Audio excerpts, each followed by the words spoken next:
The following episode contains disturbing themes of self-harm and suicide. If you or anyone you know has issues with self-harm or has suicidal thoughts, help is available. Contact Lifeline on 13 11 14 for 24-hour support. And no, you are not alone. Prison Chronicles is proudly brought to you by the A.C.M.U Brewing Company. A.C.M.U Brewers is a locally owned craft brewery based in Hornsby, New South Wales. And for a limited time, A.C.M.U has put out a special edition beer, the Prison Chronicles Long Bay Lager.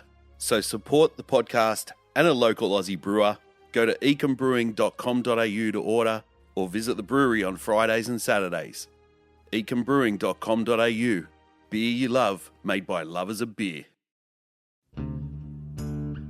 In this episode of Prison Chronicles, in Long Bay Jail, there's a prison within a prison called the A.C.M.U. It houses some of the state's most difficult inmates to manage, whose behaviour defies belief. These are inmates that are chronic self-harmers, and a day working in here can be an eye-opening experience. Welcome to Prison Chronicles, the A.C.M.U episode.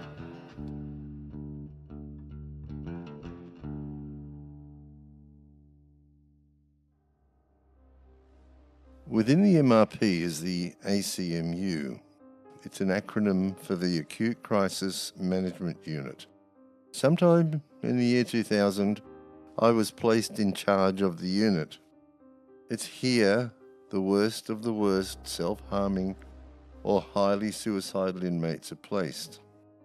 If you thought the movie One Flew Over the Cuckoo's Nest was horrible, my friend, you haven't seen anything yet. You've seen nothing until you've watched an inmate with heavily bandaged wrists being counselled by a psychologist with equally heavily bandaged wrists. If you can't stand the sight of blood, you will be well advised to stay away from this place. Here, the tools of the trade are handcuffs, ankle cuffs, padded helmets, mittens, restraining mattresses, and security belts, all used to prevent inmates from harming themselves. For the staff, blood spill suits, leather, and also rubber disposable gloves and riot shields are the order of the day. The staff work at preserving the lives of the inmates in their care, and in so doing, become engulfed in the vortex of the extreme behaviour of their charges. In here, you must never ever panic or overreact to anything you may see occur, no matter how horrific. Some staff will hit a mental brick wall and will not ever be able to enter this place again, not even to pick up any personal belongings they may have left. Some will cry and leave the job entirely.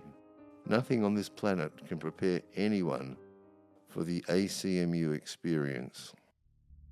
A study by New South Wales Corrections in 2020 found that of the over 8,500 people that entered custody that year, nearly 10% of them had suicidal or self-harm issues. It is a requirement of prison officers that any suicidal inmates are assessed and housed appropriately to minimise this risk. The Long Bay A.C.M.U is a prison within a prison. To gain access to it, you must first pass through 3 security gates, after which you will arrive at the entrance to the exercise yard. This gate is only opened by an officer on the other side, and only if all is calm. The exercise yard is reasonably long and narrow. The brick wall that forms its borders on your left and the building on your right are both 3 stories high. When sitting in the yard, they provide you with a limited rectangular view of the sky. In summer, it's like an oven, as the breeze simply passes overhead. The cells in the narrow hallway oppose each other. Each cell has a double-door system permitting staff to enter the cell and speak with the inmate while remaining safe behind the inner door. A small panel at the foot of the door is left open through which the inmates' meals may be passed. Feeding inmates in the A.C.M.U is something similar to feeding a dog, as the meal is served on the floor. During the evening, inmates will lie on the floor and continuously scream at each other through the slot. Their constant nightly screaming can be extremely unsettling to the uninitiated. In custody, inmates have little control over their environment, so often the only control they have is over their own body, and this can often lead to inmates acting out and performing self-harm acts for attention and some kind of control over their circumstances. The beds are concrete slabs. A mattress will only be provided if the inmate is considered safe to use it. Prisoners have been known to devour sections of mattresses or set fire to them, even though the mattress is supposed to be fireproof and inedible. The blankets are called safe cell blankets. They are pure white, so blood can easily be seen upon them. They're made from a sturdy kapok material to make it difficult for inmates to pull apart. However, I've had several prisoners swallow a safe blanket in the form of a long tape. When this occurs, we drag the tape from their mouths with smelly, obnoxious body fluids dripping from it. We had an inmate that would tear up blankets into strips and tie knots in it, so that when he swallowed it, the knots would act like an anchor and get stuck in his stomach. He'd just have a little piece hanging out of his mouth with the rest of it stuck down in his stomach, and he'd knock up and calmly say, "Hey Chief, I think I've hurt myself." Out to hospital we'd go for him to be operated on yet again. The toilets and wash basins are made from one-piece stainless steel. Some prisoners will attempt to run and dive headfirst into the toilet bowl in an attempt to break their necks. Some will try to stand on the wash basin and dive headfirst onto the concrete floor in an attempt to smash their skulls. Staff will watch as one inmate at a time uses the shower. Shaving is only allowed if the inmate is to make a court appearance. Inmates will attempt to bite the razor's head, crack it, and swallow the blades. An inmate did this and used the blades to slash his arms, neck, and thighs. Blood from his wounds was squirting on the walls, ceiling, and pooling on the floor. When staff attempted to restrain him, he lashed out with the blades. And to make matters worse, he was known as an AIDS sufferer. Staff had no option but to wait until he passed out before it was safe to help him. I was the night senior one night, and I had 3 inmates that were all kicking off, all in cells next to each other, and they were all slashing up.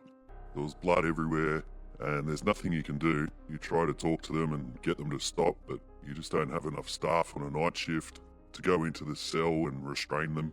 So I'm talking to one of them at his cell door, and because one of the other inmates wasn't getting the attention he wanted anymore, he upped the ante and started smearing himself with his own feces.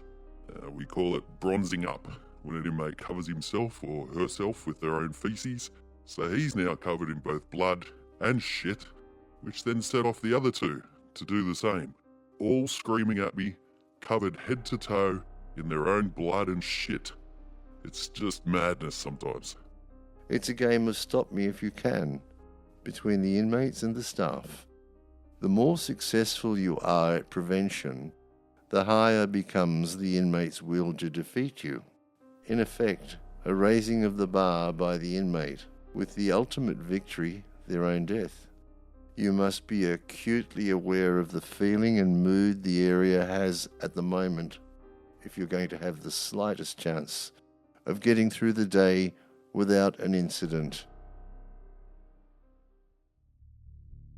The A.C.M.U is run under a strict routine.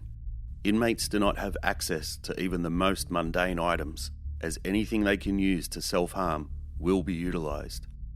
Food that is delivered in aluminium trays is placed on a paper plate for the inmate. There is little or no plastic cutlery. It's a constant battle, and officers have to be on alert at all times to avoid inmates getting their hands on anything that they could use to inflict harm on themselves. The situation in the A.C.M.U is one of constant searching, constant looking for inmate opportunities to harm themselves. The alfoil on their food is taken off and we warm it up ourselves and give it to them. Paper plates or no plates at all was the thing. Even the tea bag staples, which are tiny, are taken off before they're issued. Even the plastic forks and knives. It's just mind-boggling what you can see in there. The question why these people go to such dramatic stages to self-harm, no one seems to have an answer. If you put them before a psychiatrist, they will turn around and say, oh, he's got a behaviour problem. It's not a psychiatric problem. It's a psychological problem. So they get put in with us and we get stuck with these people. Now, here's the real crux of the whole issue is the ball's always in the inmate's court. If we discharge him and send him back to one of the wings, he'll be back in an hour. Or he won't be back at all because he killed himself. The inmates that are admitted to A.C.M.U.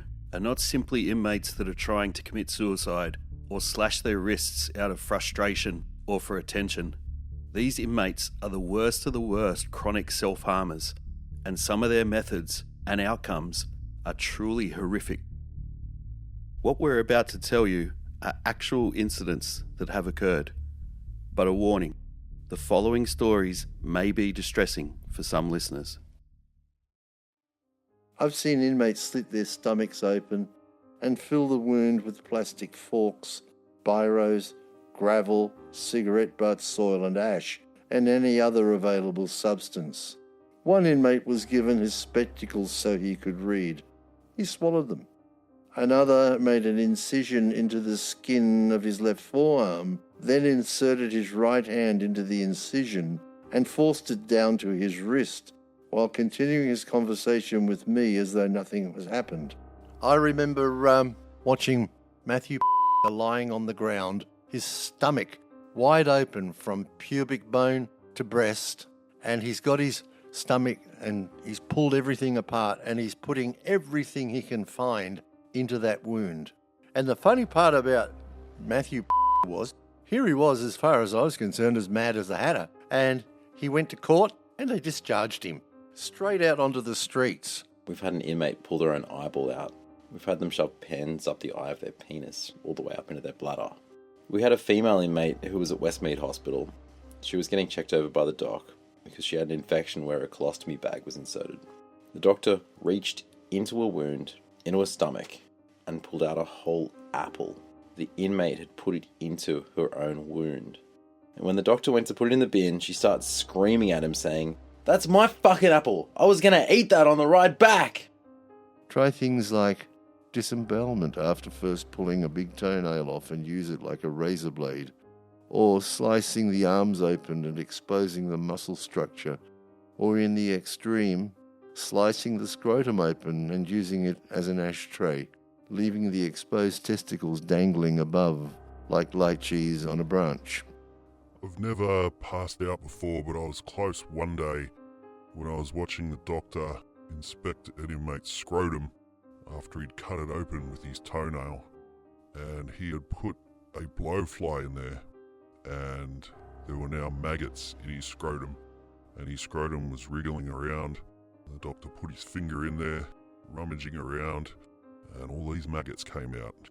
And the nurse turned to me and said, "Are you okay?" Yeah, why? So you're a bit pale, and you're a bit wobbly on your feet.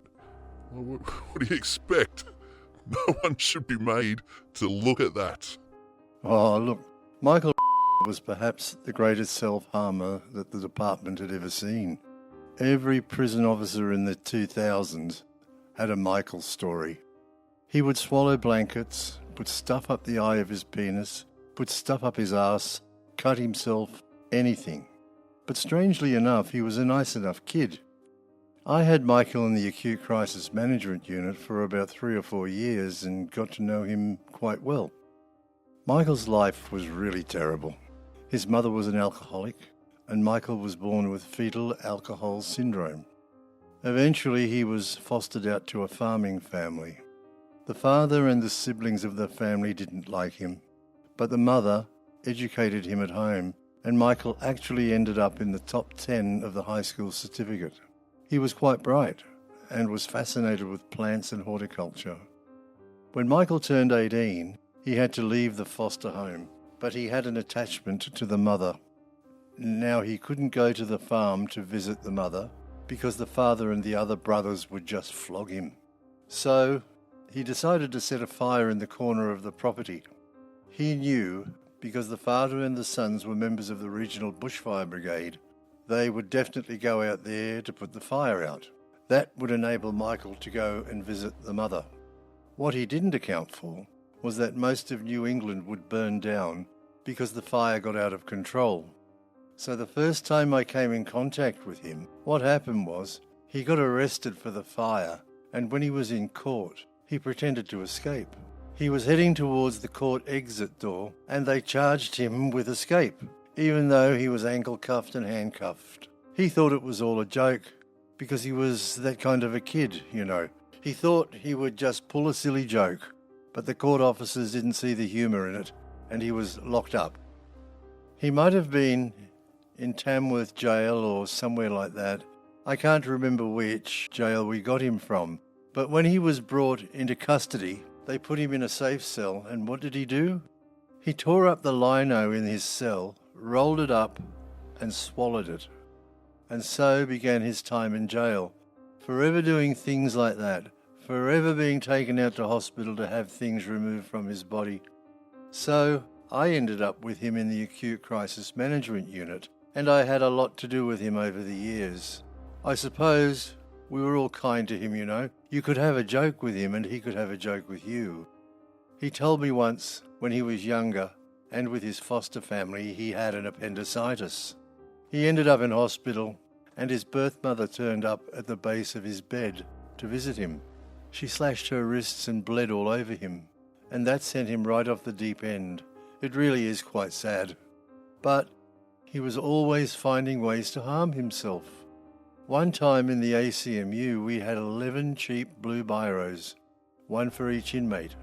We would issue them to the inmates and they would have to return them. Then one day, all the biros went missing. We searched everywhere. Can't find them anywhere. Months later, they were found in Michael's bladder, along with some flies and apple core, staples, bits of cloth, you name it. That was Michael. Was my overall boss, and something had happened and she came down and reamed our asses, and she's left a radio on the windowsill, and as she's nearly finished, the staff let the inmates out. So when she goes to leave, she goes, "Where's my radio?" And I looked across and Michael's got this devilish smirk on his face, and I thought, it's up your ass, isn't it? And he smiled. So I stripped him and I turned around. All I could see hanging out of his bum was the aerial. He thought it was funny. I couldn't contain my laughter. The boss got the shits and she stormed off. And once the officers found out that that's where the radio was, every time Miss was on the radio, Governor to 2 post. other officers would make fart sounds. Oh, God, she fucking went ballistic. When an inmate has threatened self-harm or has stated that they have suicidal thoughts, it is compulsory for officers to immediately take the inmate to the clinic and have them assessed by a nurse. The mere mention of self-harm requires that a mandatory health notification is done on the inmate, and they will then be housed with another inmate to keep an eye on them or sent to the A.C.M.U for observation. Inmates know that this is a mandatory procedure that will get an immediate reaction from officers, and sometimes use this process to their advantage. Tut Nile. Poor Tut. He'd come in for shit things like annoying people or something along those lines. It was never anything, murderous or dangerous or physically harming someone.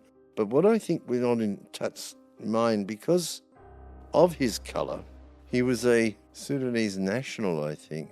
Thin, young man. True, his skin was as black as can be.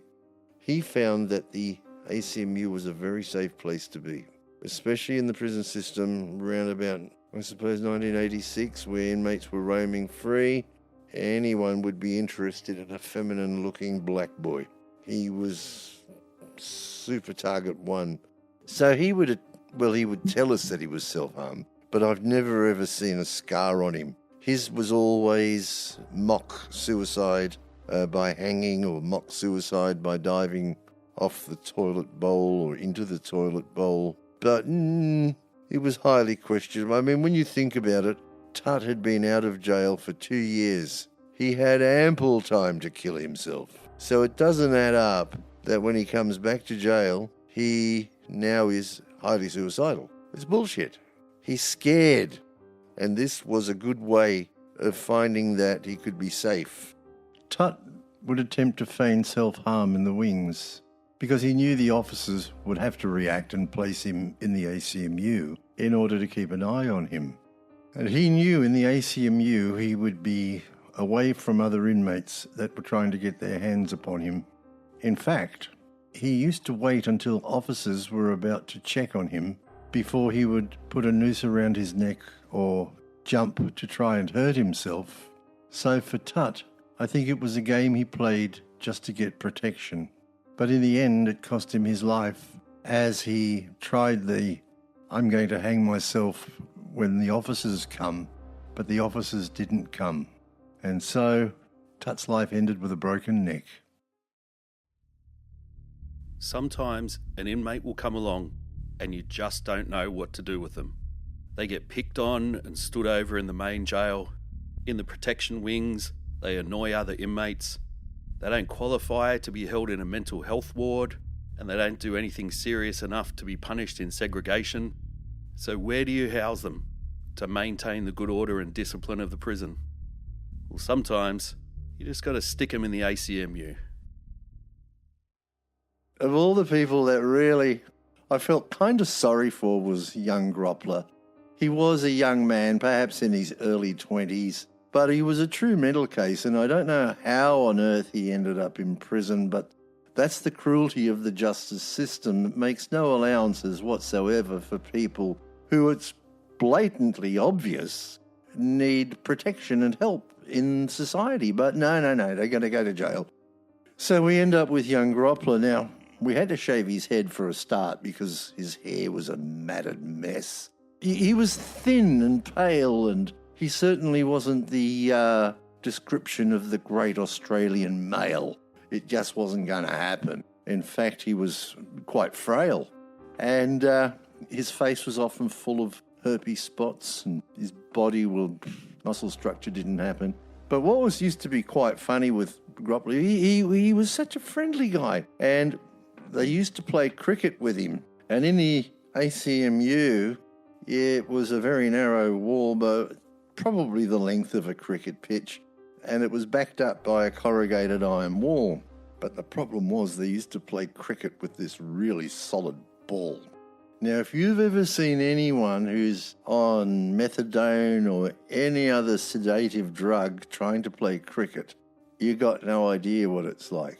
But the officers and the inmates all thought they were speed bowlers, and poor old Groppler would be down there with the plastic yellow bat, a roll-your-own cigarette sticking out the side of his mouth, no hair, no shoes, a pair of green shorts on, usually without a shirt, and the next thing you'd hear, shoo, bang, and he'd then have a swing, long after the ball had hit the wall. And then every now and then you'd hear, thump, ow! And that was a bodyline hit for sure. And this used to go on for hours, and I used to have to go down from my office and say, listen, I can't fucking think. Would you stop fucking belting him with the ball, you know? Oh, no, Mr. Reed, I'm fine. To keep him occupied, someone once bought him a crossword book. You know, those small crossword books that you can sort of sit with on the train and supposedly improve your brain. Groppler's got this book, and he's had it for about 2 or 3 days, and he's walking up and down under the balcony, and every now and then, what's something that starts with A and finishes with B, and it's 5, and people would yell out whatever. And this went on for days. What starts with this and what finishes with this? And it started to get on my fucking nerves. I was really starting to do my head in. And he goes, what starts with G and finishes with R? And I shouted out, "Groppler!" And he goes, "It doesn't fit." Oh, for fuck's sake, I just go back up to the office, try not to stay here like this. I mean, some of the lunacy that happens in prisons is just beyond belief. One day, one of our officers is standing out on the grass, and Groppler walks out, shaking his head like he's got his hands on his hips. And he goes, "Who wants a head job for a smoke?" And the officer looks at him and says, "Listen, the inmates are all laughing at you." He says, No. He says, "The laughs on them." He said, "I'd have fucking done it for nothing." Oh, what do you do with Groppler? Working in this area, you see the worst of the worst, and dealing with it day in and day out can be extremely difficult for the officers.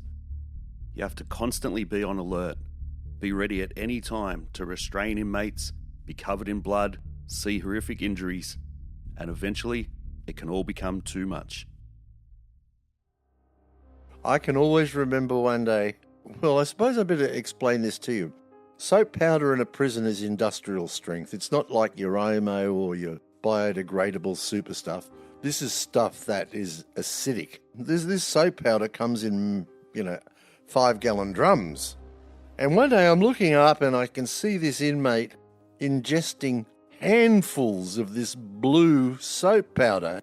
Anyway, this guy's throwing it down his throat, and I thought, oh, shit. So I've just jumped up. None of the other officers have noticed, but they would notice me being gone, and I've just tackled this bloke.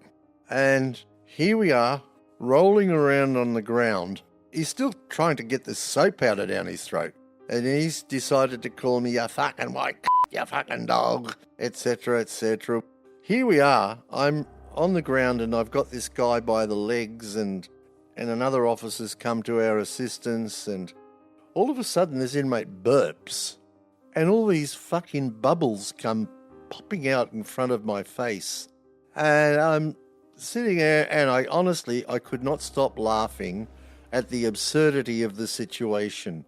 Here was I, a guy who was going to be an opera singer, wrestling with some prick on the bottom of a fucking unbelievable place. Something that you wouldn't even believe existed on the planet. He's shit himself, he's vomited, and here I am, rolling around on the ground, covered in shit. My final days of managing the A.C.M.U. were quite revealing to me personally. What had happened, my boss Ian had approved some actors to come and visit the A.C.M.U. and they wanted to talk to the inmates about their situation and how they felt, and more so about madness than anything else. I introduced the inmates to the actors, and of course the inmates were more than happy to talk because they very rarely got a visit from anyone, and anything unusual, such as a visit by a group of people, was very special for them. So the actors spoke with the inmates and went home. On the Monday, I came in for duty and the boss calls me, "Oi, Reed, you can't get up here." So I've gone upstairs and I said, "What the hell's wrong with you?" He said, "What the fuck did you do to those people, those actors?" I said, "Nothing." He said, "Well, we had to get counsellors out to them on Sunday because they were all so upset. They were traumatised." I said, "Well, look, all I did was let them talk to the inmates." And with that, I was dismissed. So I went back downstairs and across to the unit, and as I shoved the key into the first gate, I thought to myself, hang on, that group of actors are just a group of ordinary people. They only spoke with the inmates for half an hour and needed counselling. And here am I thinking, this is fun. So I relocked the door, I had an epiphany about my own attitude, and I never ever went back into the A.C.M.U. ever again. Prison Chronicles is proudly brought to you by the A.C.M.U. Brewing Company. A.C.M.U. Brewers is a locally owned craft brewery based in Hornsby, New South Wales. And for a limited time, A.C.M.U. has put out a special edition beer, the Prison Chronicles Long Bay Lager. So support the podcast and a local Aussie brewer. Go to ecmbrewing.com.au to order, or visit the brewery on Fridays and Saturdays. ecmbrewing.com.au. beer you love, made by lovers of beer. Well, that was the last episode of Season 1 of Prison Chronicles. I hope you're enjoying the series. I'll be back with more seasons very soon, but in the meantime, if you want more Prison Chronicles episodes, become a high security unit member on Patreon. For just $4 a month, you get access to hundreds of photos from behind the walls, extra podcast episodes, and a Q&A session where you can ask me anything you want. Go to patreon.com/Prison Chronicles Podcast or visit our website, prisonchroniclespodcast.com, and become a paid subscriber today. Thank you for listening to Season 1. I hope you've enjoyed it. The response has been amazing. Tell all your friends to check out Prison Chronicles, and I'll be back very soon with Season 2. Stay tuned.